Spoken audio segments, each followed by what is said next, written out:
Welcome, everyone, and thank you for being with us today.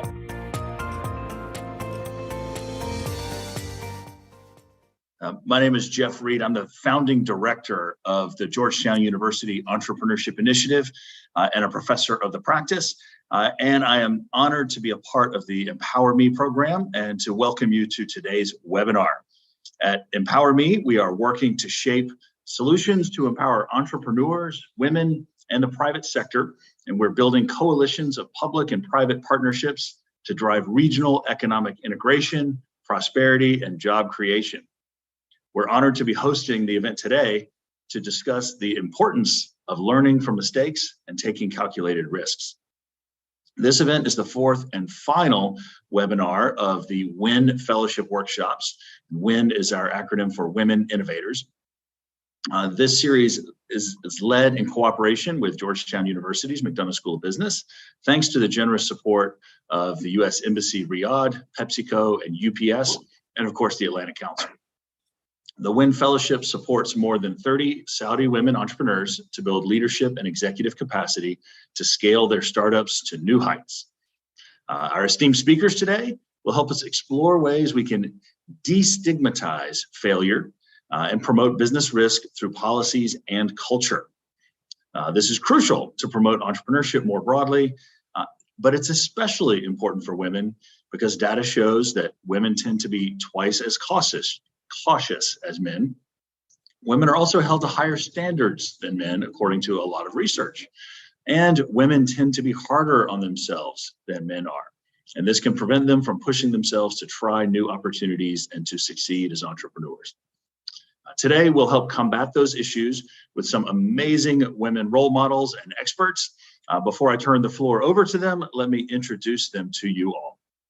Our moderator for today's session will be Jamila El-Dajani. She has over 12 years of experience working in a range of industries within the Kingdom of Saudi Arabia, having had an array of experience from startups, corporations, and nonprofits with a focus on communications and community leadership. She draws in various stakeholders together under one roof to align on mutual interest, whatever the sector or industry may be. And having extensive involvement across various sectors and industries, she brings a local understanding with a dynamic approach to managing projects and stakeholders. She's currently co-chairwoman of the American Chamber of Commerce, where she strategically aligns interests and funding for mutually beneficial outcomes for all stakeholders.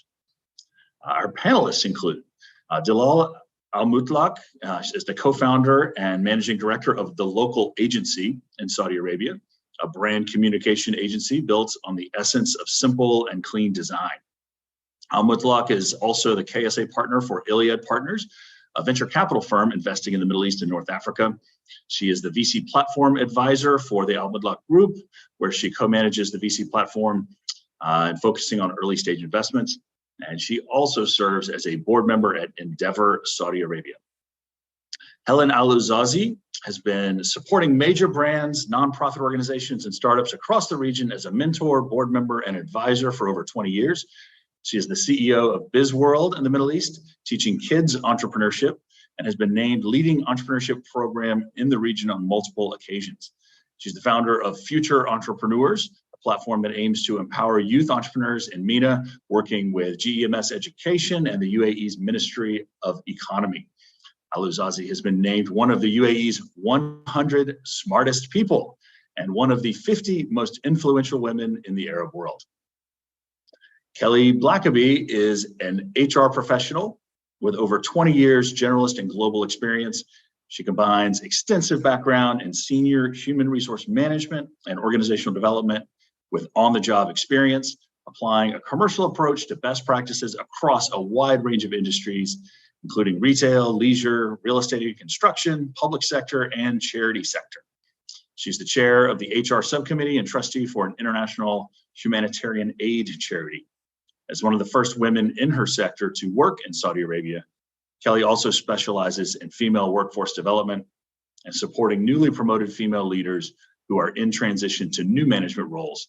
And she's a mentor with the Dubai Business Women's Council for aspiring women entrepreneurs. Hela Sheruhu is Regional Vice President for the Middle East Central Asia, Turkey, Afghanistan, and Pakistan at the International Finance Corporation. She has 26 years of experience, including leadership roles in the financial sector, infrastructure finance, and climate finance in emerging and developing economies, having worked across Africa, Latin America, and Asia. She's in charge of expanding IFC's business in the region, focusing on the COVID-19 crisis response and building a pipeline of private sector investment opportunities rooted in country strategies. Destigmatizing Peter is the Chief Financial Officer for MENA at Visa. Peter joined Visa in October 2019 and is currently the CFO for the GCC and ALP MENA regions. She's a senior finance executive and business partner and comes from a diverse background with her work experience previously in global consumer goods in Unilever, Cal Brands, most recently with Pepsi in Dubai, and has had a variety of positions in consumer brand supply chain. Peter is from South Africa and has lived and worked in different parts of the world, including London, Trinidad and Tobago, and is currently in the UAE. She's results-oriented, has a balanced approach, and is passionate about people, diversity, and inclusion. What an amazing group of women we're going to hear from. It's now my pleasure to turn it over to the moderator, Jamila. Over to you, Jamila. Thank you so much, Jeff. I truly appreciate, and it's a pleasure to be here moderating today's discussion on this crucial topic. And Jeff, as you rightfully mentioned, women do tend to be harder on themselves, and there's always this strive for perfection that women have. And so it makes it just that much more difficult, I think, to accept failure and to take more risks, which is necessary whether in business or through entrepreneurship as well. So whether all of you guys are joining this discussion from our in-person location in the Sanofi offices in Riyadh or virtually via Zoom, we hope you'll submit your questions for the panelists using the Q&A feature on Zoom. And for those in Riyadh, you can ask your questions directly on camera. You can either raise your hand or reach out to Pia, who will be there to help you get on camera. We'll also get to as many audience questions as possible. And so please feel free to ask, again, to either of our speakers or general questions if you'd like multiple participants to address them. So let me get started with some just general questions overall, I think, on this topic. So, storytelling can be quite powerful. And so I'd like to delve a bit deeper into some of the experiences that some of our panelists have had throughout their careers. And I'd like some of you guys to share a time when you failed or you learned something that made the failure really worth it. If we could start with you, Destigmatizing, have you had an experience that you could share with us? Yeah, sure. Hi, thank you very much, Jamila. I think without failure, we don't learn and we don't grow. So I think there's lots of stories to share, but I think one that resonates very with me is from my early days when I just started work. And the story goes that back in the day, I started off as an auditor. So I had earlier wanted to become an auditor, and I went and I started with my articles. And during that time, what was interesting is, although I loved the fact that I was moving around different projects and learning loads at that stage, I felt I needed to be somewhere from an end to end, so really see something through. And so I decided to quit and then move on. And I decided to become a chartered management accountant instead. So go down a route of a very more commercial-led role. I think one of the founding I think the reasons for that and the biggest learning, I think, in that, I would say failure, but failure to learn and failure to grow and allowed me to grow is that during that learning of being within the auditing environment, the ability to always remember to be accountable for your actions, have very good processes in learning, and really go back and look at what did you learn and how did you learn it. So for me, one of the biggest learnings was within that environment. I was very fortunate to work under the Nelson Mandela feeding scheme. And so what positivity brought out for me there was, how do you take a small incubator idea and make it big? And the only way you can do that is to really try and test and really and truly understand your processes. So for me, the failure, I would say, from starting off as an auditor and moving on to in a commercial environment has been immense, because I've taken these learnings across. So definitely growth from failure, for sure. I like that. I like the way that you put that, that there's like failure to learn or failure to grow. And I think that that's beautifully put, because if you think about, failure as something that you can gain from, it kind of changes the narrative from being something negative to being something positive. So that's actually really, really valuable. Dalal, would you mind sharing some experiences or a time that you, again, were in a situation where you failed, yet you learned something out of it? Yes, of course. So I do, what you said resonates really well. So the one story I thought when I read the question earlier was one of the beginning failure stories for me, at least when I started the local agency, was after a year of working from our houses. When we first began, my business partner and I, we moved into an office. We were able to generate enough revenue. We move into an office and we lose about 95% of our retainers within 2 months, I think. So that was like, we felt like we failed. We lost all these clients. We have rent to pay. We have salaries to pay. And we had two choices to go from there. Either give up, which was easy because it was only a year old, or look back, see what were the mistakes we've truly learned from. Why did we lose the retainers? What went wrong? What went right? How to improve our services and grow from there. So we chose the second path. 7 years down the line, we're a team of 50. That was when it was just my business partner and I. We were a team of 2. Today, we're a team of 15, alhamdulillah, and we're growing, we're expanding. So if I would say anything, it's always, you might see it as a failure, but if you reflect onto it, failures are just lessons learned. If you just reflect and learn from those mistakes, that's how you grow. The pain that you get from failure is what helps you become more resilient. It teaches you to surpass difficult times, and it's always difficult times that teaches us and helps us to grow. So that's how I don't like the word failure per se, even in the company. It's just lessons learned, and hold yourself accountable to it, of course. So thank you, Dalal. Yeah, I think, both of you guys have mentioned that now. Again, hold yourself accountable. And I think that's something that forces us to, again, make sure that we're learning a lesson, because if you have to have that accountability, something good's got to come out of it, right? And I think you talked about pain being a source of resilience. And I think, pain works as a regulator at the end of the day, right? So it's always good to make sure you have that positive outlook on what value pain will still bring you. So thank you, Dalal. That's great. Helena, how about you? Can you maybe share a time with us as well? Yes, of course. How much, if I look back at how many times I've failed, I just think it's probably the reason why I am where I am today. So whether it's failure through, races that I've done in triathlon that have not gone to plan, trying to climb a mountain, falling off and not being able to reach the summit. And then in business, one of the things that was supposed to be our biggest success, I had gotten into a tech startup as an early kind of co-founder type of scenario. And we raised $3.6 million. We had everything going for us. Our egos were through the roof. We were confident. We felt awesome. Except we didn't have a good revenue model. We didn't know what we were doing. We spent the money all in the wrong places, wrong leadership, and everything just fell apart.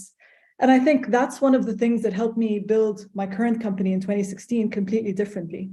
And it's the reason why we were able to survive COVID. It's why we were able to grow, because we had spent all the money, blew it in about a year and a bit, versus now on a very, very low budget, we're able to operate, reach over 70,000 students in the region, and just changed perspective of what's important and what's not.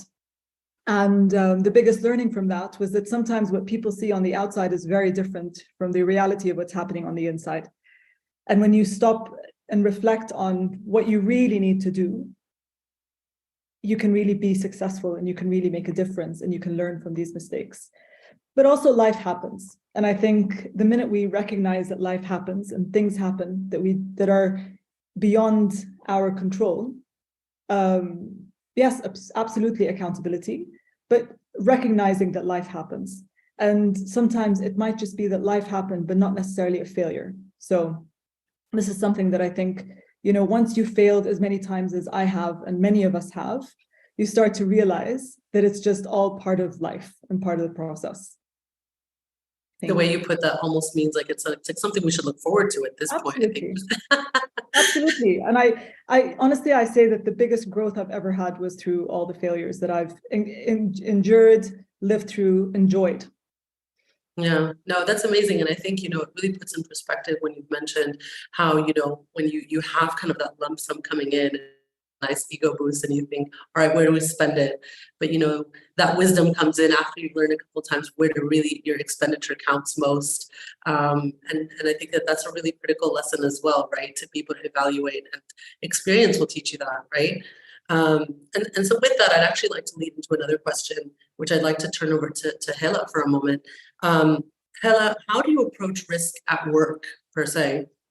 And what steps do you take to both push yourself to be bold and take appropriate risks and ensure you're not reckless, right? So there are those times that we have to learn from those mistakes, but then also what kind of things can we do to mitigate, the type of risks that we are taking, especially whether, again, it's in a corporate or larger organizations where there might be, stronger consequences, per se. Hela, could you share some insights? Thank you, Jamila, and I'm delighted to be with you all in this event. Of course, most of the important things we want to do in life entail taking significant risks. So I think there is a judgment call to make. They say to pick your battles. I tend to associate that with how impactful is the topic, how worthwhile it is to push for what you care about. For instance, in the field I'm in, which is development finance, we actually seek to invest in the frontier markets that are post-conflict, low income. They are our priority constituency. By their nature, they will be very high risk investments. However, they will also be very high impact. So the trick is to, as you said, mitigate the risks the best you can. For instance, the inflation on price of food is particularly impacting countries that are in or post-conflict, like Yemen. So we found a Yemeni group that we could partner with and invest with to distribute stable foods, the Al Said group.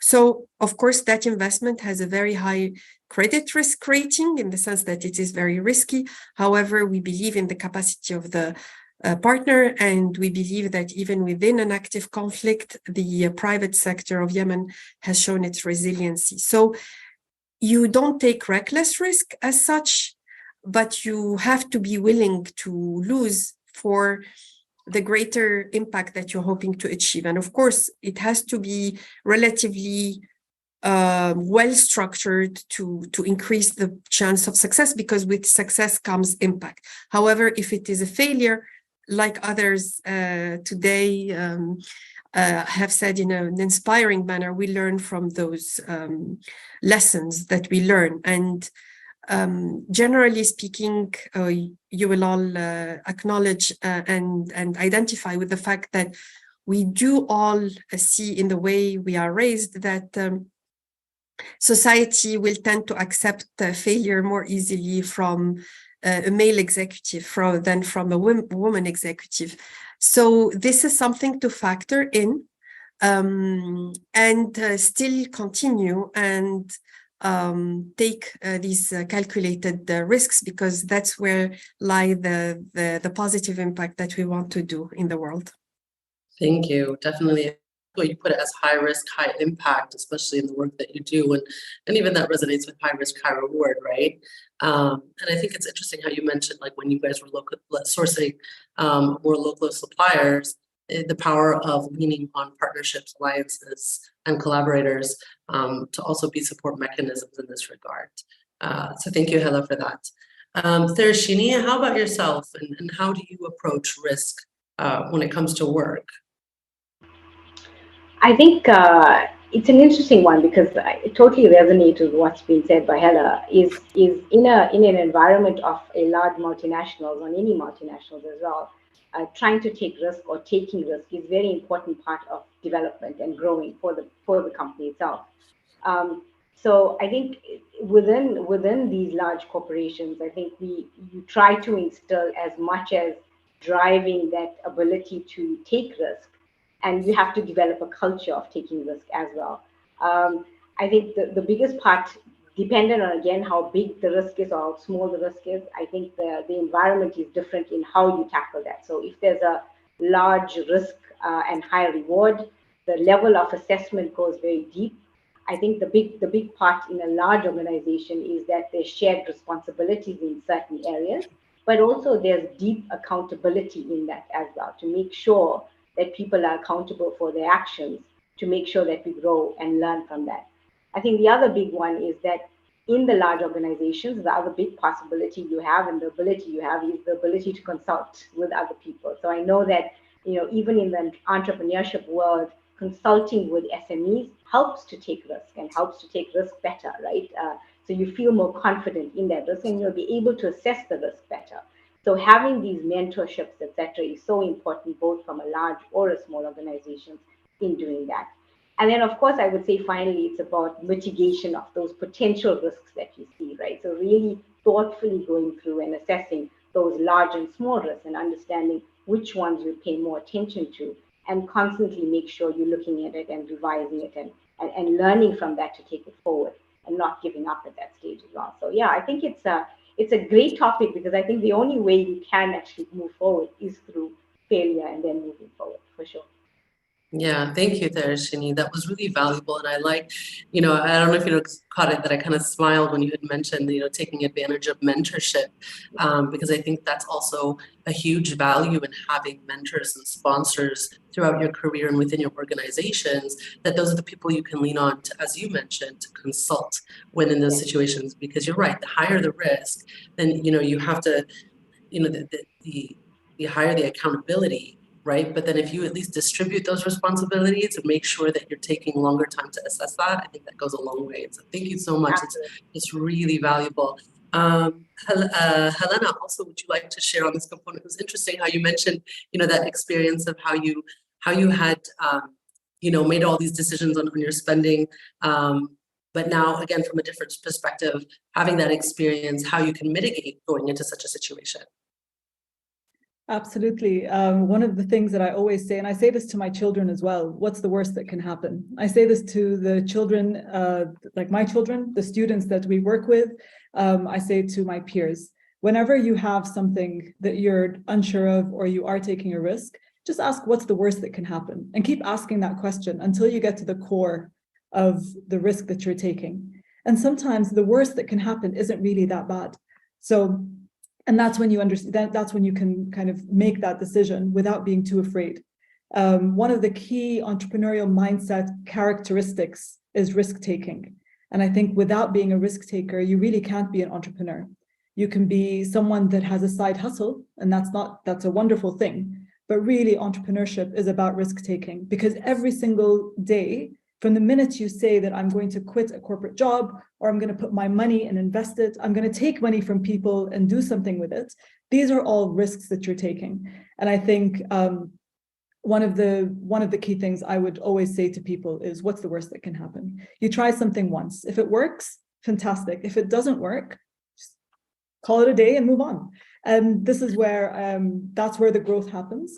And I think it applies to business, entrepreneurship, if you're employed, or in life. Again, I think it's just a core characteristics for the entrepreneurial mindset. Completely, I think, and that links, I think, with what Destigmatizing, sorry about that, had said also earlier about, when you have those higher risks, you do have to think deeper. And part of that thought process is also, what is the worst that can happen? Really evaluating what those outcomes could end up being. Thank you so much, Helen. Really appreciate that. And I want to turn it over to a bit because, I think we're talking a bit on an individual capacity and what are the things, that each of you guys have done throughout your experience. But now when we talk about also how that translates into our teams, and I'd like to turn it over actually to Dalal, and Kelly for a moment. And when we talk about our teams and how we can incentivize, risk taking. So Dalal, how is it that you incentivize your teams to be more creative and not fear missing out on a new opportunity, more than just making a mistake? And what culture or policies do you think can help promote that kind of behavior? So it's a culture thing, I feel like, in a company, basically. So if you create a culture that tolerates mistakes and you put some sort of safety net under them, so they feel like if they do one mistake, it's not the end of the world. As long as they hold themselves accountable and you create that culture around it, you push for creativity to happen. That's where the magic happens. Some fun example happened recently with a junior in our team. So we handle social media accounts as a service, and he came up to us, was like, listen, he's a Gen Zer, so like, we need to do TikTok now. And I was really happy to hear it from him, taking that, like, it takes guts for a junior to come and tell you, let's start a new service and provide TikTok as a service. So what we told him is, okay, come back to us with a strategy on what do we need, what kind of sessions do we need, etc. Like, come up with a plan for it and let's move forward. So the first time he felt like he failed, he came back, he's like, I have no idea what you're asking for. But because we created that safety net, they just felt like they had the ability to voice out and be more creative. I think that's what we want to create here as a culture. So you can make a mistake as long as you're held accountable on it. If you know how to come and ask for help if you need help, that safe environment for the team is what is core for pushing creativity, because you need that safety net for creativity. There's an example I heard when I was way younger. Acrobats are very comfortable going through that tight rope just because there's a safety net under them. Otherwise, they'd be scared for their life.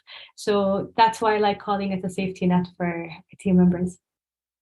Thank you. Yeah. And I think part of that safety net is also creating a space that is healthy to ask for help, right? So I think not having consequences is one thing, implications, but then also that culture of being able to ask for help, where sometimes, especially juniors, could feel more intimidated. So thank you, Dalal. And how about you, Kelly? Could you also share a bit more on how you create the culture of incentive?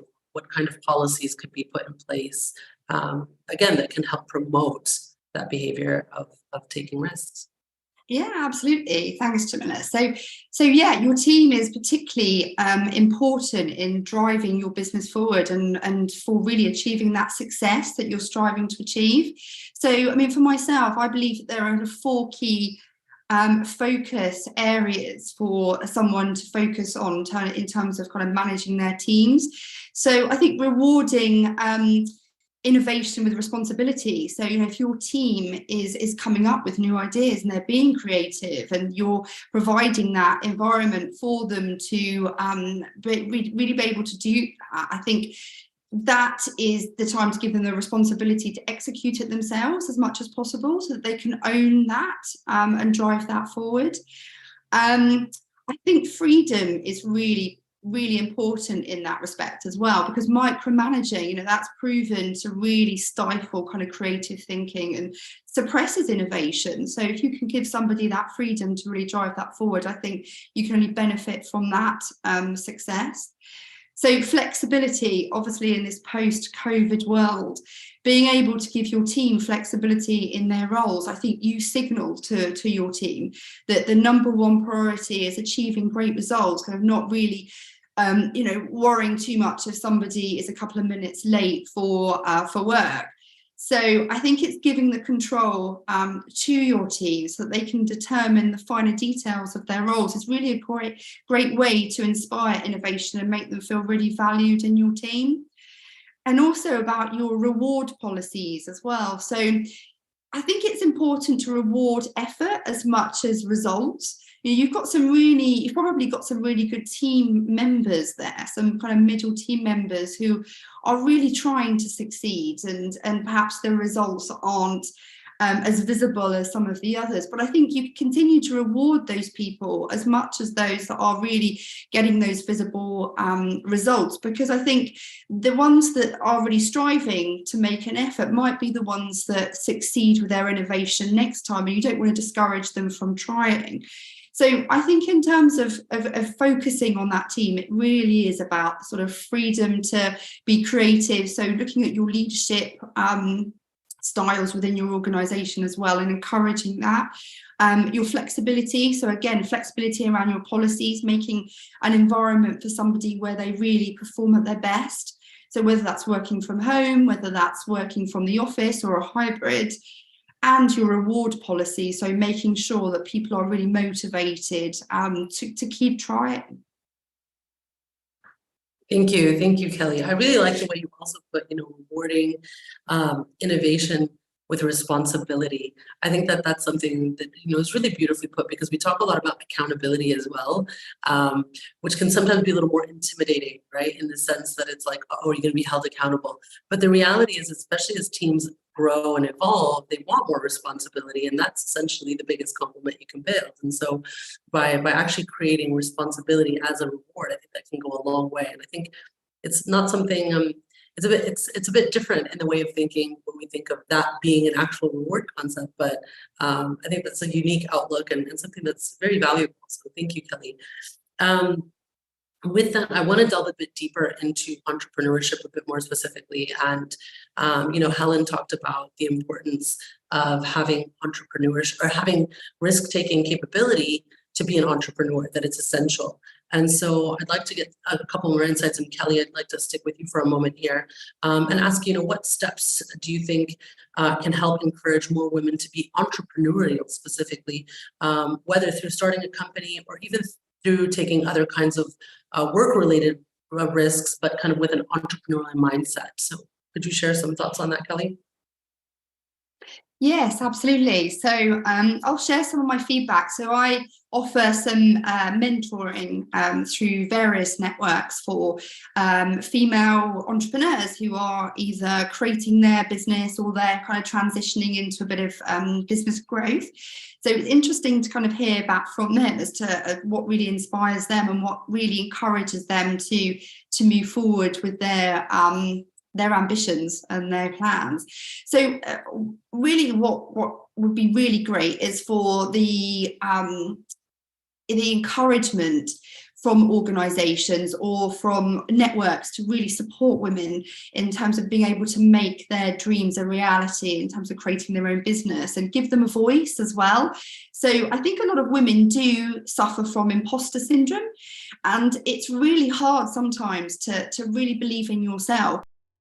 I think if you can access that encouragement, either from peers or from your managers or from outside organizations who can really support you to believe that you can do this, and to really, I guess, help with that sort of potential, the attitude, the enthusiasm that women have, and really grow that. I think that really does help women with their ambitions. Coaching and mentoring. So obviously I've talked there about, I offer mentoring to women who are going through this process, and it really does help to kind of have that discussion and bounce ideas off of each other and be able to access each other's contacts. And give ideas really, and share those experiences like we're doing now, and those stories, because I think that's really powerful for people to be able to resonate perhaps with people's experiences and think, actually that's quite similar, and this is an approach I could take. So definitely kind of coaching and mentoring. I talked about flexibility just previously as well, and I think that's very important particularly for female entrepreneurs, to have that flexibility and to really strike that delicate balance between work and home. I think able to kind of effectively manage their career journey and to continue to excel, but also to manage that around their other priorities. So kind of flexible working practices and flexible working ideas and options for women will continue to help to drive that forward. And I guess really for organizations, it's really helping to kind of monitor their talent pipeline. So, looking at, are women, where are they joining the organization, and what sort of levels are they coming in at? Is there the support for people to help them to achieve what they need to achieve? And how is that how is that presented to people across the organisation? You know, is there a very clear, visible support from the organisation for women as well, moving up through the ranks? So yeah, so I think that they're kind of really the key points that I think would really help women to move forward in their ambitions. Thank you, Kelly. And Hella, could you share some thoughts as well on that, and what steps could help encourage more women, again, to have that entrepreneurial spirit or even become entrepreneurs? So I was the co-founder and CEO, chairperson of a startup for a few years. In order for me to agree to launch myself into that experience, it took co-founders that knew me very well and were very, very convincing to say, let's put our heads together and do it. I don't think I would have done it by myself. What helped me was that the company and ultimately companies we incorporated, I was signing on everything. Two of them are US based and one of them is Netherlands based. It's important to launch your enterprise in a jurisdiction which is friendly to launching, managing, and shutting down enterprises. Many of the developing countries, like my own Tunisia, is not friendly for shutting down a business, and that's a normal part of the life cycle of a startup. You may know that 80% of the startups die away, but it doesn't mean that people didn't learn. They will launch another startup. But if you are, so recently there was, I think this is the first Tunisian unicorn, InstaDeep, co-founded by two Tunisians, a woman and a man, which merged or was acquired by BioNTech recently for $600 million. And they started with $2,000 and 2 laptops. But comments on social media were like, if they had incorporated InstaDeep in Tunisia, it would have been bankrupt by now, probably. So this workshop is also about how the culture and the policy can help. There is a big time important role of the policy and the culture. So I had a favorable policy and a helpful culture, because the startup environment in the US is very favorable in the sense that you don't from the get-go, a startup have to have full-time accountant, full-time HR, full-time executive assistant. There are formula for part-time of that. You have part-time people from firms that help you, and that keeps the cost effective, because even as you are trying to become a unicorn, some would say you have to be a camel at the beginning. So really be resource efficient. And what helps me a lot is with one of my co-founders, at one point we were discussing and I said, failure is not an option. And he said, no, absolutely, it is an option. And if it doesn't work, we will all go back to do many other interesting things that we could do.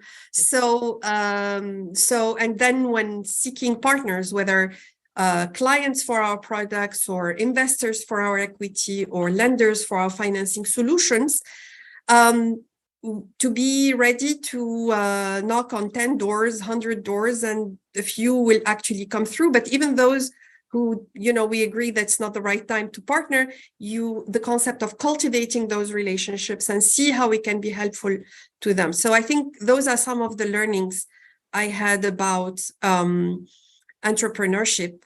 And I think it runs counter to a lot of the way we are raised. At least I come from a conservative family. You're supposed to be perfect. You're supposed to, mistakes are not well tolerated. And that's the opposite of an entrepreneurial behavior. You're supposed to, yes, okay, you do your best, but sometimes the timing is wrong, the market is wrong, the idea has to be, in the startup environment, we say you pivot the business model. So you thought you would sell, what we did was artificial intelligence to assess ability to pay for distributed renewable energy in Africa. And then ultimately turns out the product that was most needed is the financing that goes with it. And then the analytics accompanies it. So you pivot the business model over time. Thank you so much. I think that's really insightful. And I think something you said, and I think also Helen said it earlier about, sometimes things just happen. The world is just being the world. It's not necessarily that's a failure, but accepting that, it may not be the right timing, or, things like a pandemic, things you can't predict, right? Things that will just inevitably happen. And I think that's very valuable. And I think in terms of policy as well, addressing, requirements for full-time hires versus part-time will be, that could be a deal breaker for some entrepreneurs. And so, so thank you for sharing that. And I think most of all, to be honest, I love the example of, first you have to start as a camel before you can become a unicorn. I think it's a great example, especially because camels require a lot of resilience, right? And so if you can get through that desert, you can definitely become a unicorn. Thank you, Hela. With that, I'd like to, focus in just on each of you just a little bit further. And with that, I'd like to tune into Dalal and just get a bit more specifically from Dalal on your experiences and your thoughts. So Dalal, when it comes to pursuing entrepreneurship, it's a bit risky, right? And sometimes frowned upon even by families, communities that favor jobs that are more dependable, right? Especially in our part of the world. In terms of dealing with failure, what is the most important advice that you would give to an entrepreneur? Dalal, could you share some thoughts? Yeah. So entrepreneurs, normally the most question I get when I sit with entrepreneurs is, how do we start? We're scared of failing. What if we fail? The best answer I always tell them is start. There's nothing called the best business model or the best revenue model or the best way to grow. You need to be flexible enough to know that you might need to pivot. You might need to switch gears and take a different path for your business. You need to be able to listen to the market and understand what are people reacting to towards what you're creating. But the key thing is start. Take that first step. You don't need to start with 100 employees in one company. You can start with you. If you are able to find a co-founder, that's always great, just because they give you the support you need in the beginning. If not, start. You might fail. I've met founders that have found co-founders a year down the line. So I mean, it's not the essential thing. And that fear of failure. Like, okay, there is a big plus. The fact that you didn't take that first step is a failure on its own, because you don't know if you're going to succeed or not. So if you just get out of that mindset of, am I going to fail? Because I mean, I always blame it on the educational system, where we were taught that an F is wrong. We were always like, you cannot fail in school, you cannot fail in university. If you're a dropout, you're a failure. So if we get out of that mindset of failing and understanding that you need to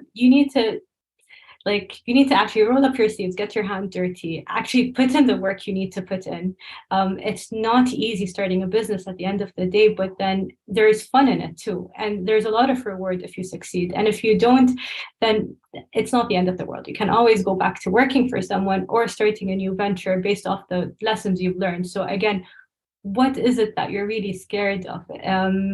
It's not a life or death kind of situation where you're scared of that. So I always tell them, you'll never know if you're failing or not unless you take that first step. Completely, that's so true. And I think there's some really useful, advice in there. Things like saying that you might need to pivot. That's a reality, right? And I think sometimes, especially entrepreneurs, when they're passion projects, it's like, no, you can't change things, right? But having that reality check from the get-go, I think really pays off. I think it's about 80% of companies pivot. So that's actually interesting. We always talk about like the failure rate of like entrepreneurship and startups, right? But I think knowing the capacity to pivot and how that can play a powerful role, I think it's critical. So things that Can I add something about? We can't hear you. Oh, sorry, can you hear me now? There you go, yeah. Okay. So the one thing I like about founders as an investor is, if we find a founder that has failed or started the business once or twice, is someone I'm more excited about to invest in, just because I know they have more wisdom, let's put it that way, than someone who just started and it's their first company. So if you're worried about that first company that failed, at the end of the day, it's an added value, by the way, for your second company, as opposed to something that's a negative thing. Yeah, I can see that. And that's interesting. It's interesting that you mentioned that, and I'd like for you to also share some of the mistakes that you've seen startups actually make, and then what they've learned from them. So seeing, you gave that example of some of these entrepreneurs that have come kind of a second time around. So what are some of the experiences that you've seen, or perhaps even a specific founder who's failed once, twice, or more, and then actually gone to succeed? There's one thing that I don't think we talk a lot about, and I've fallen to that mistake as well, is asking too many people for help. Sometimes when you keep asking all these people around you for help, let's say your mother, your father, your spouse, whoever it may be, just creates that confusion, distraction. It plays around with that self-doubt. And as women, I do agree when you mentioned, what's the term for it? When you doubt yourself and you think you're not good enough. I forgot the term for it. Imposter syndrome? Yes, imposter syndrome. Thank you. So I felt through that. When I first started, I used to ask everyone around me for advice. And it actually affected how I functioned, because whether it was sending out a proposal, thinking of an investment I wanted to do, anything I was taking a step, I would need to go back to someone, which affected that growth. Finding a mentor is a good thing, but finding two mentors, or a mentor and a coach, is vital. If you're lucky, I think it's important for you to find someone you trust in, but not over asking. Not that one person. You can ask that one person 100 questions if you want today. That's fine, but not over asking every person around you for advice. And I feel like I wish I knew that early on in my career. It would have saved me a lot of arguments with my business partner, and a lot of other things that came along. And I feel like it's something we don't talk much about, because people think the more the better, even though in reality it could hurt more than help. Yeah, thank you. And it's interesting you mentioned that, because earlier it was talked about that, don't be afraid to ask for help, right? But I think in anything that we do, there's always a balance, right? The pendulum can never go too far, otherwise it ends up hindering you. So it's like, if you never ask for help, you won't be able to bounce ideas or consult anyone, as Destigmatizing had mentioned. Yet at the same time, asking too much being a source of convolution, of course, questioning everything you think, because you're getting too many different ideas. And so it makes it harder to actually see clearly. So thank you, Dalal. That's actually really valuable. And with that, I'd like to turn over to Helen for a bit to talk about, again, her experience within her organization. So Helen, within your organization, you guys teach the youth about entrepreneurship. How do you destigmatize failure for young people? And how do you teach the youth to reframe their mindsets about the traditional work culture? Thank you. I'm actually going to say, Dalal mentioned something critical, which is, growing up and our education kind of really framed how we see failure, how we see risk-taking, and all of these things. And I work with children starting from kindergarten. So you're talking 6 years old, 7 years old, and they're sponges. And children actually develop most of their intrinsic values at a really young age. And that's where I think why we can make such a big difference teaching entrepreneurship to very young children, all the way up until youth and university years. And one of the things that I realize is that innately, everyone has a different risk kind of profile. So even young children, they have different risk-taking appetites, and which ultimately leads to failure, because when you take risks, you're going to fail. So their appetite for failure and their appetite for risk is very different from one person to another. And one of the things that we do is we work in a very project-based approach. So you see them developing these skills through their interactions with their teammates, with people that they work with, because we put them together and we'll actually give them scenarios that they have to do something wrong. It's inevitable.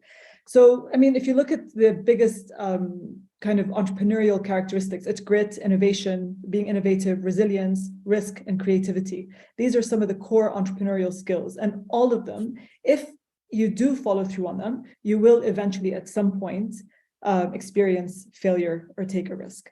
The one thing I will say is that we don't teach them failure. And we don't teach them how to fail, because you can't. But what we do is we reflect every time. So every time we work with these young children, with the youth, some of the questions that we ask after every session, after every workshop, after every mentoring session is, what worked? What didn't? and what risks did you take? So when you do that, you're automatically reflecting and you're building that resilience to failure. You're also building that resilience to risk, and you're making them develop their grit. And these are all characteristics that you can start from a very, very, very young age. And I'll give you an example. Sometimes we'll put, we do these projects and these kids come together and they work together and they have to come up with a business idea. And then we'll bring in people from the corporate sector to act as VCs. They have to negotiate and they have to discuss these things.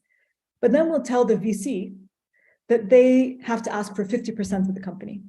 And then we tell the kids, don't give away more than 30% of the company. And we put them in a room and we just have them just fight it out and discuss it. And, one team member is the CEO and the other one is the VP of finance. And then who's going to take the decision and who's going to go against their team, and say, no, I want more money. And these are the kind of situations and scenarios, which is why I very strongly believe in a project-based approach, from whether you're really from kindergarten all the way to university.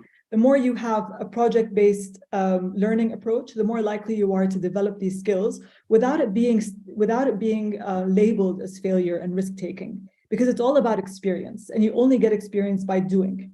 So I can sit here and do an entire course on failure and it would never work. But the more you get your hands, like Dalal was saying, get your hands dirty, experiment, play around, be with your peers, the more likely you are to develop those skills. And like I said, the earlier you start, the better it is, because children are sponges. And I think we have a responsibility towards them to change the way that we look at education and the way that they experience education, to help them build this entrepreneurial mindset, especially in an age of ChatGPT and automation and AI and all of this, where these kind of characteristics are more crucial than ever. And it's not about what you know, it's about how you do things and how you experience the world more than what you know, because knowledge is just very easily accessible today. So I think that's kind of how we do it. Yeah, thank you so much, Helen. And I really like how you talked about the project-based approach, and and the fact that role playing is quite critical, especially when it comes to teaching, right? Because you can teach in theory anything under the sun, but I think for children, when they're able to role play and experience that, it goes a long way. And I mean, I've even seen that in my own kids. I have one who he literally thinks he's a CEO, and he's 9. And he's had some amazing experiences, trialing different types of startups at work. And it's good, again, because in playing that type of role, he starts to understand the reality of what business is like. And so those are great skills for kids to start adopting at a young age. And as you mentioned, with tools like ChatGPT, it's like it's more about learning how to, find the resources that you need, that grit that's required, than having all the information for yourself. So thank you so much on that, Helen. I also want to ask you a bit more in terms of just attitudes about entrepreneurship as a whole, especially since you're talking about youth. How have you seen youth, family, or government attitudes about entrepreneurship as a whole evolve over time within the region? When I started back in 2016, and I told people that I was going to teach young children entrepreneurship, I would say I was laughed at, but it was like the skepticism was just, unreal. I remember wanting to go into a refugee camp and do a workshop in a refugee camp with young children, and people called me crazy.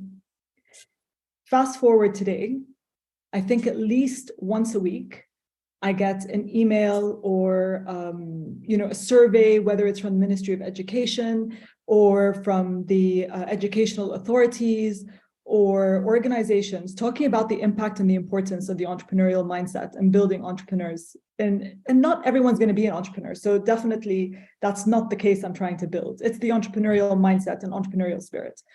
And so the shift has just been incredible. I think COVID played a big role because, again, the shift in the way that education was being delivered and the understanding that education is beyond kind of what we're used to in terms of subjects and things like that, has made people realize that we need skills. And we used to call them soft skills. And I recently heard someone call it core skills. And I think that to me is a massive shift in the way that people see these skills and the development of these skills, where they used to be things that were nice to have, They're now core essential must-haves. And this is something that I've seen very quickly happen over the last 2 years. So 2016, when I started, 2019, 2020, I used to celebrate anytime like we got some sort of, traction with someone who understood what I was trying to do. Today, everyone gets it and people understand it. I get phone calls from mothers saying my child is very entrepreneurial and wants to do something. You're seeing more and more communities. I mean, the lemonade stand is a historic kind of example out of the US, but you're seeing it more in the Middle East. You're seeing people support that. You see kids wanting to do things to save up to buy their phones. These are the kind of shifts that are happening. And above all of that, government. Again, back when I started, I remember going to the Ministry of Education, trying to pitch this concept, one person to the other, jumping around. No one really had the time or effort or energy wanting to put into it. Today, as of last week, I got a survey from the Ministry of Education in the UAE about entrepreneurship and innovation, and that went out to all schools, public and private. And we concluded a program with the Ministry of Economy that public and private schools took part in, which was entrepreneurship. This was never the case a few years ago. And this is just, a testament to how much people believe in the development of these skills, because it is the future. And again, not everyone's going to be an entrepreneur. Not everyone needs to be an entrepreneur, but the mindset, whether you work in a company, if you want to be a lawyer and you set up your own law firm, you need to have these skills. It's non-negotiable. And people are seeing it a lot more now. And I'm very grateful for that, of course. No, amazing. Congratulations. I think seeing that mind shift, especially at a governmental level, it's really important because, I think if you can break through, again, the mentality and within a government entity, I think that says a lot then of how that can then impact people all the way down to children. And so that is really powerful. And I like how you also talked about, the renaming of soft skills to now becoming core skills, because, what was once relevant in our world as being core skills may not be necessarily what's relevant today and what will be necessary for the future. And so I think, you talked about critical skills for an entrepreneurial mindset being, like innovation, risk-taking, creativity, grit, and those are critical, again, whether corporate or entrepreneurs. So yeah, thank you so much, Helen. I appreciate that. I'm going to turn it over to Kelly now. Kelly, you've spoken about the importance of organizations being anti-fragile in an interview with Etherworld Middle East, that an organization that is fragile is one whose culture and working practices are brittle and thus prone to breaking when stressed. How do you suggest organizations find the balance between being anti-fragile, yet also being graceful about failure?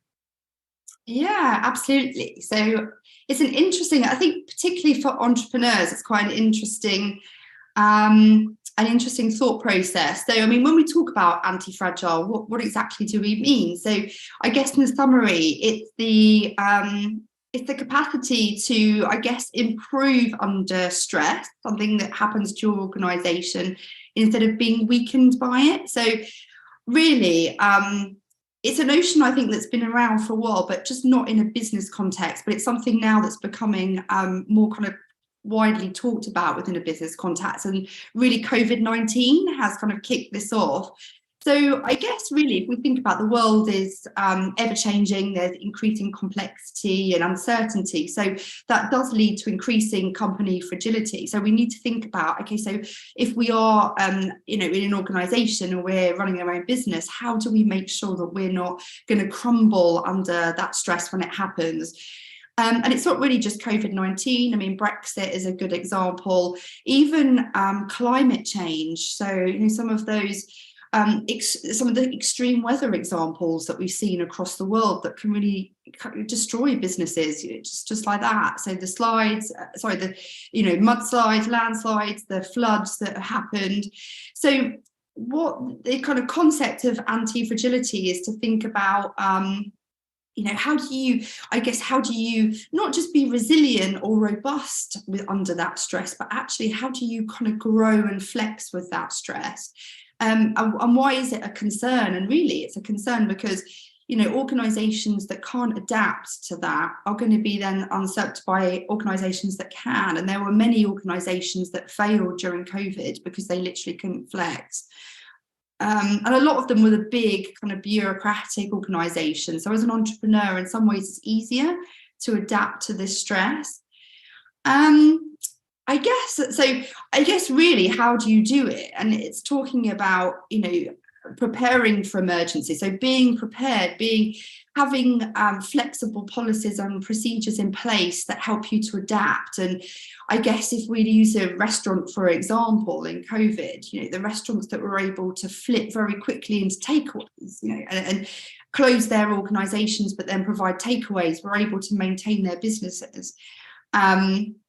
It's the kind of knowledge really that the greatest risks and opportunities lie in the smallest probability. So being prepared for anything that happens to your organization, having a strategy in place, and training your people as well to really think outside the box in terms of dealing with some of these eventualities if they did happen. And when we're talking about how we stay graceful, and really, it's about, I guess, maintaining a healthy perspective. So staying humble, when failure, and we talked about failure a lot during the session, but when failure does hit yourself or your organization, it does hurt. And sometimes it feels like you might never be successful again. But actually, staying humble during that helps to curb that dramatic feeling of a kind of loss and failure, and really helps you to kind of be mentally prepared for failure when it comes your way. Obviously, learning from mistakes. It's almost impossible to find a story of success that doesn't have a trail of mistakes kind of behind it. So the key to kind of really overcoming those obstacles and becoming successful starts from learning from your mistakes. So again, as an individual or an organization, how do you learn from what's happened and move it forward and be prepared for potential mistakes happening again in the future? And also just embracing change. I think that's the biggest thing for every organization following COVID is, embrace change. And sometimes you do have to, with failure, you do have to change things drastically.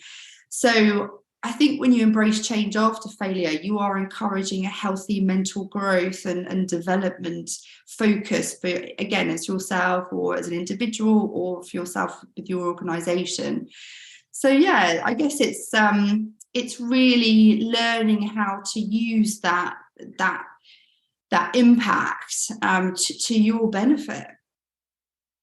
Thank you. I like how you talked about embracing change quite a bit, and I think that also spoke to what Dalal had mentioned about pivoting. That 80% of entrepreneurs even have to pivot at some point, and I think that's critical, especially when we talk about things like pandemics or things that that we can't predict that are coming to take a hit at an organization or a startup, either or. And I think being humble is also really great advice, right? Because you can end up having those highs and lows, but if you just maintain that sense of being humble, I think that can go a long way. So thank you so much, Kelly.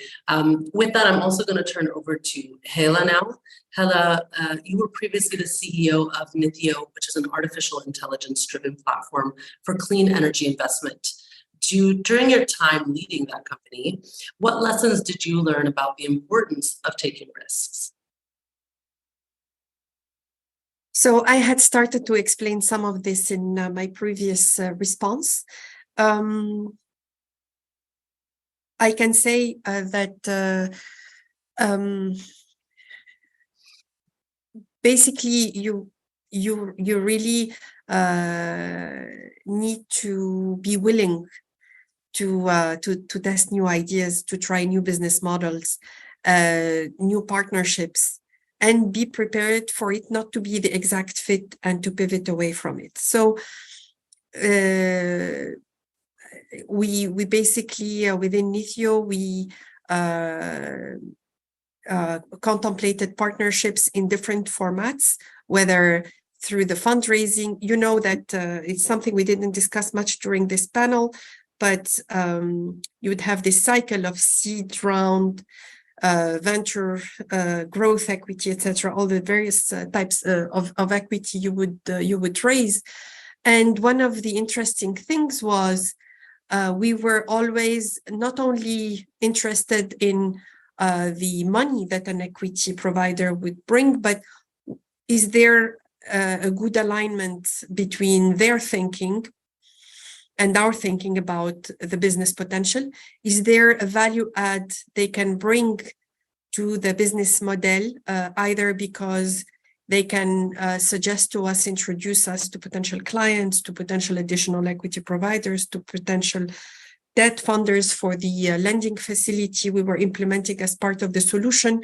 So it's equity plus finding partners. That's on the equity side. And so finding the right equity, even as a startup, it doesn't mean the balance of power is not with the entrepreneur. It's with the entrepreneur and the potential equity provider, because you're looking for the right fit. So when there is a mutual decision, this is not the right time or this is not the right fit, it simply means that we can stay in touch if and when we meet the threshold. For instance, some of them would say, come to me when you have a gross income that exceeds $1 million. Some of them will say, come to me when your net income exceeds goes into the positive, which is so the different strokes for different folks. And so I think there is some risk of putting yourself out there and making the pitch in various forms to different partners, but I think I relate there to what was said about being resilient under stress, is in the sense that, you know, you go into it understanding that whatever comes out, it's going to be a new connection, and it's going to be a new potential for future collaboration that you can cultivate over time. And it's increasing your network, and the network can be a variety of type of, also word of mouth is important. And I think that whole ecosystem of startup partnerships and the kind of counterparts you can interact with is richer in the US compared to some of our regional countries. So that's something we need to, as a policymaker.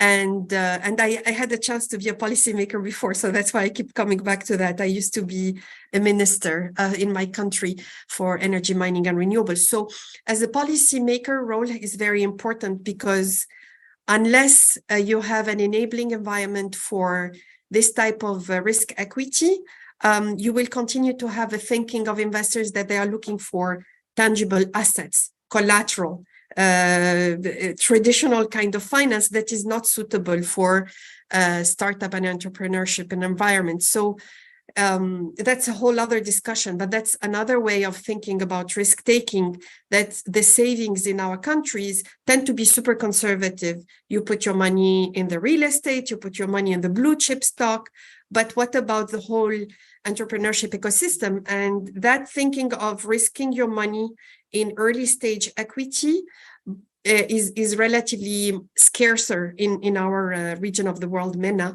than I mean, of course, US is out there. They have that mentality of a very rich ecosystem. But if we could migrate over time towards that, that would be helpful.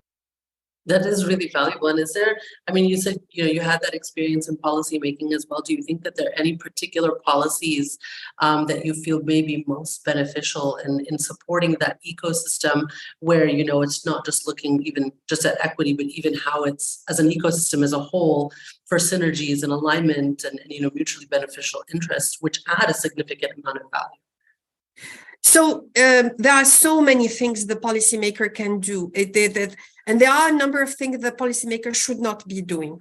So for instance, the policymaker is not the best at selecting which industries startups should be grown into. That you leave it to the innovation and the ideas of the entrepreneur. But the policymaker can do everything else. They can, I remember a minister from Korea told me when they started after independence of South Korea, the government was the one defining these other sectors and the chaebols, the big compounds. So now they were the ones leading. Now the government is more an enabler, coming from behind and creating the enablement for it. So in this case, for entrepreneurship, government is an enabler. It's not the one who tells you, go create an enterprise that does this. No, but rather make it easy to open an enterprise, move to e-government, like online ability to finish all the paperwork, simplicity, transparency, one-stop shop for entrepreneurs. I think We had a delegation from Oman recently, and they said they are creating this one-stop shop for entrepreneurs. It's very valuable. So you're not going back and forth in circles between the various administrations. Flexibility about what it takes to have startups bloom. So if you are in the digital economy, yes, protecting private information is important, but don't kill completely innovation. So in Pakistan, there was the policymakers were thinking about preventing startups from storing the data in the cloud because it may not be a data center out in Pakistan. But until you invest and develop data centers at home, such sort of policy action would kill the slightly burgeoning startup ecosystem in that country, which had reached a record $250 million early stage equity. So the policymaker has a very delicate work to do no harm. Number one is the first rule for a policymaker. What I'm doing, is it going to kill something good? And the second is, what can I do to enable, like really think of yourself coming from behind and what will help you move forward, as opposed to steering you in a direction. Because so as a policymaker, as a civil servant, you're never going to be the one that has the innovative idea and take the commercial risk. No, it's not your job. So just create the conditions for it to be able to happen. Thank you, Hela. Yeah, that's really, I think, that leading from behind almost, right? Just to be an enabler. And I think that's really valuable. Thank you. And, talking about the private sector for a moment, at the IFC, you work to promote private sector investment. So can you share some stories of business leader failures per se, or learning from mistakes that have stuck with you throughout that time as well? I joined IFC a year and a half ago, and one of the very nice things I like about IFC is that it has a department for disruptive technologies and funds. So this department has been accumulating learnings for more than a decade about investing in all types of early stage company and all the stages, actually, seed, venture, growth, etc. And we do it both ways: directly in the companies when the ticket size is not too small, and indirectly through funds also. So through that, there is a lot of learning that happens about as I said earlier, the mortality rate is high, but when one of them works well. So Early Bird is one of the funds we invested in, and while some of these entrepreneurs failed or did not perform as expected, one of them outperformed, and ultimately when the fund was exited by the normal cycle, it was one of the most profitable in the history of IFC. So so I think for the ones taking risk on entrepreneurs, there are some lessons learned that accumulate through experience. And if I look at one of entrepreneurs I spoke with recently in Uzbekistan, what struck me with him is he has this the most significant chain of supermarkets in Uzbekistan, which is the growth area, but he has been able to outperform even the well-established global brands. And it's that ability to be adapting and listening to the clients and changing the ergonomy and the disposition within his points of sale, and choosing the location where you understand the local culture, how people go to shop, where do they stop, where you should be next to the one that sells meat. So you don't sell meat, but you go. So that adaptability, that sense of what it takes for demand. And there is another one, which is a Turkish entrepreneur we met recently when we visited Turkey, who is one of the very successful one. I think it is now, they call it a decacorn because it's valued in its last round as $10 billion. he started by asking his friends about this delivery service that he intended to create, what would be the most valuable? And they said timeliness. We would like delivery within 1 hour or 2 hours. And he decided, okay, my distinctive thing is I'm gonna make everything so that I can deliver under 30 minutes. It will be under 30 minutes. And that's everything in the business model was built around that. And from there, of course, diversified a lot, adjusted, etc. And it takes a lot of hidden work that people don't see. It's like the duck under the water is working hard, but on top looks really so that indicator seems nothing, but underneath it is all this programming and what it takes, and debugging and distribution systems and warehousing systems, and where do you have the franchisees, etc. So it's these are some of the learnings. No, that's an amazing story. And I think, it's interesting how you mentioned listening and understanding your clients and your audience, right? Because adaptability, it's one thing to adapt, but what are you adapting to? Who are you adapting for? At the end of the day, if you have, a startup, it's going to be for that customer base, your niche audience, and you have to listen to them. And I think creating, of course, that right, whether it's a product, a solution, a service, is going to really depend on how much you listen to those needs and are able to adapt accordingly. So that's really valuable insight, Hannah. So thank you so much. Destigmatizing, I'm going to turn it over to you for a moment as well. So you've worked at major multinational companies such as Unilever, PepsiCo, and now Visa. How can big companies or these large organizations, such as these that you've worked at, promote effective risk-taking and learnings from their mistakes? Thanks, Jamila. So I think Kelly mentioned this earlier on. I think the large companies extremely important for them to be able to pivot and to be allow themselves to actually change and take risk, right? And you saw that rightfully so during COVID. And in order to stay competitive, they definitely need to be fast-paced and be able to be competitive in this fast-paced environment that we are today. And I think, as I mentioned earlier on, I think the difference probably with large corporations and the change that they're doing is that they do see that they need to stop being probably so bureaucratic and start being more flexible. And this comes with many changes that I've seen, in the companies that I've worked with. So I'll give you some examples. I think the shared risk is, of course, very different from any other organization or a small organization. So that's definitely there. The idea of trying to move to a more incubator model, which wasn't there before. So what do I mean by that? An example would be Visa has this separate entity and a unique entity called Visa Garage. And basically they're independent to look at, exploration, incubation of new business ideas, which is really and truly standalone from the rest of the business and allows for that continued risk to happen, or rather activation of new ideas and to build on that without feeling the pressure of the large organization. And that is really working extremely well.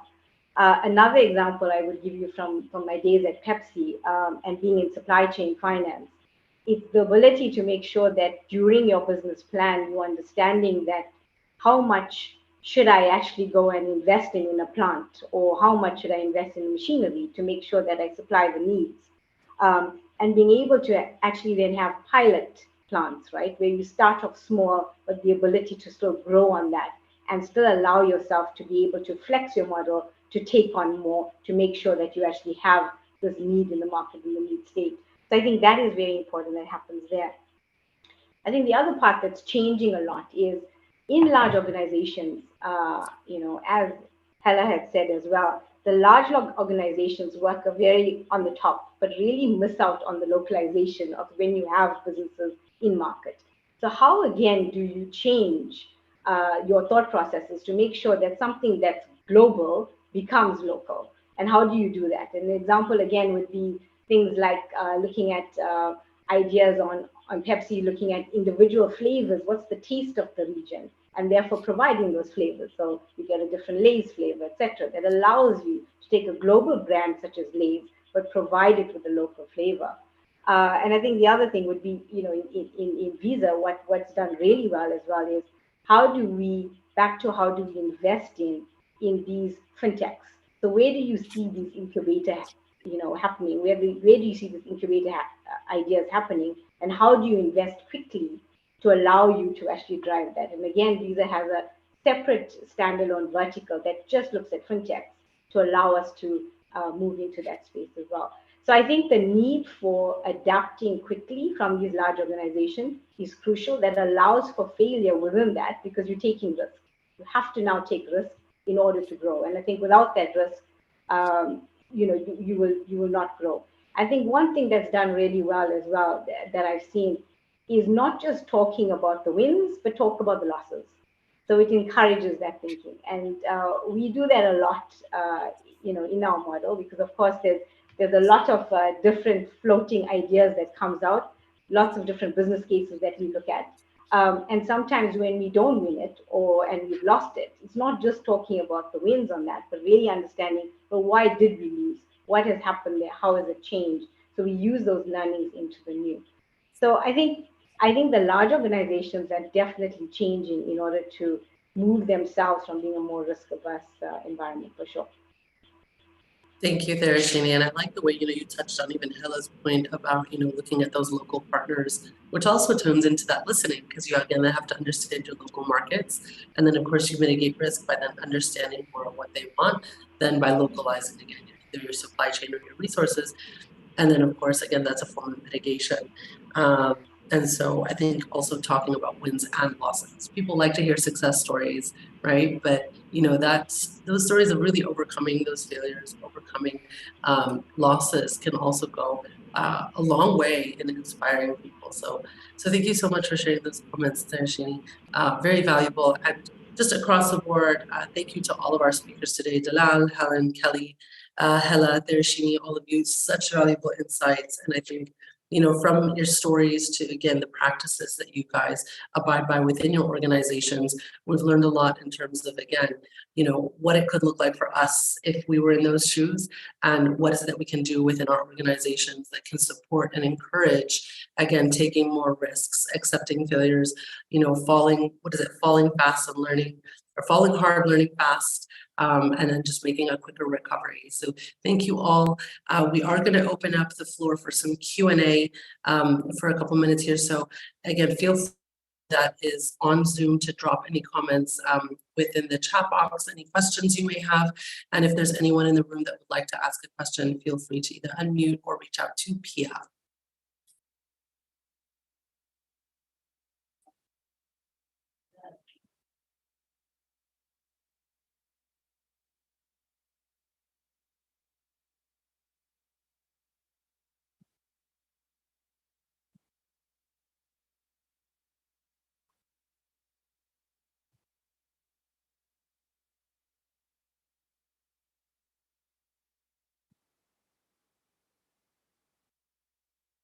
Can you hear me now? There we go. All right. So I had a question around what I found very interesting was the concept of pivoting. So I think that when at least when I thought about ever starting a business, or when I talk to people, they always focus a lot on what type of business it is, and how to grow it into an empire. And so they put a lot of thought on how to develop this business. And so sometimes the business's ideas fail before they even take root. So my question to the panelists is, what can we do as a society to perhaps socialize that concept more of it is okay not to get it perfect. The idea doesn't have to be perfect. It can pivot and evolve into something bigger based on market forces and other things. I don't have a specific a panelist, so if anybody would like to take that question, I'm just curious. I can say something to that. Actually, Fadi Ghandour, the founder of Aramex and the CEO of Wamda Investments, he recently put a quote out there on LinkedIn talking about how a lot of times companies try to innovate too much, but really what you need to do is you need to just take what exists and make it better over time. And that is pivoting in its most basic form. Changing the way that you do things is pivoting. So maybe it might not be that the business has to change, but sometimes the way that you do it might be different. And I think going into a business and thinking you're going to pivot is not exactly the answer. You go into the business and you have to really want and believe in it, the way that it makes the most sense in your mind. But when it doesn't work, you need to be able to change your mind and not really kind of pivot the business in the way that you deliver it. So some people might start in programs and delivering programs to individuals, but then changing into consulting. So it doesn't necessarily mean that the business needs to change. It just might be the way that you deliver it. And I think that's something that's kind of critical to the term pivoting, because you don't want to go into a business thinking you're going to change it in a year. Otherwise, you might not really be believing in it. Thank you so much for that, Helen.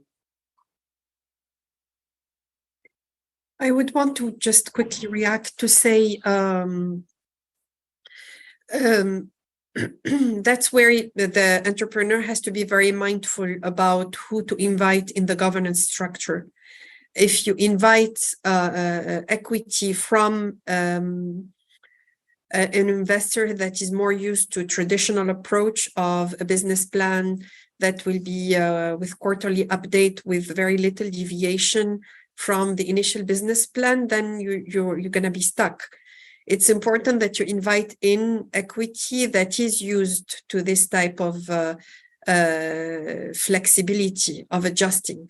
So if you started out with your business model thinking that the main driver for revenue will be software as a service, for instance, but turns out as you iterate with various types of partners, clients, that it's the volume will be more on providing financial services, then you need to be able to update your pitch, your assumptions, your focus in terms of human capital, your market analysis, etc., and go back to your same round of investors and also other new investors and adjust. And there is no easy recipe in my mind to how we can nurture an ecosystem that is friendly to startups in our societies.